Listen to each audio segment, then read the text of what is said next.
My name is Colin. So I grew up in Canada under the impression that I was living in a free country. But as I started doing my own information gathering over the last 10, 15 years, first in the Fraser Valley and then up in the Okanagan and now currently down here, after finally getting a laptop for my own birthday finally last year, easier access to learn the stuff online, whereas before I had to go to the library. But when I grew up, freedom to me was being able to think what you want, say what you want, and do what you want without being punished for it.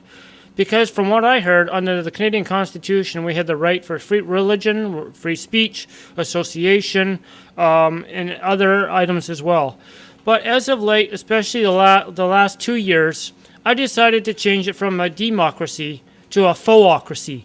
So I came to the understanding that we are under the false illusion of being free, whereas we are servants of the state.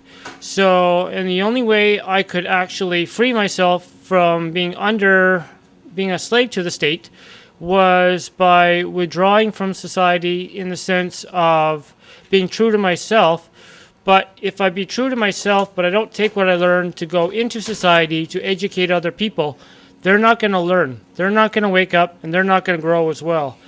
So, in many ways, I feel like a seer, a prophet, because in 1990, I had anticipated a great technological change, a great informational change, and a great mental emotional change. Technology and information has increased exponentially, but the mental and emotional well-being of people has decreased, and they become more dumb. But so I had to pull myself out so I wouldn't be dumbed down by the media. But on the other hand, I have to go back to those who are still under the influence of the false media so that they will wake up and grow up so that we can pull ourselves out of this philocracy to get back to a freeocracy where we're living freely without having to be judged and criticized and persecuted, thrown in prison because we're standing up for true values of what Canada was based upon, which was kindness, equality, respect for each other.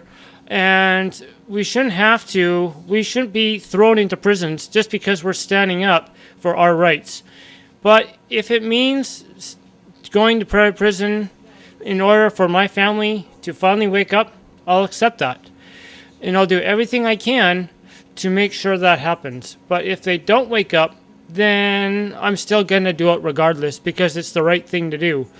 And I'm willing, and because it's by my religious beliefs, I believe down the road, within the next 2-3 years, it's going to get to the point where people won't be able to buy, sell, or do anything until they receive a certain mark, at which point we will have to flee into the wilderness.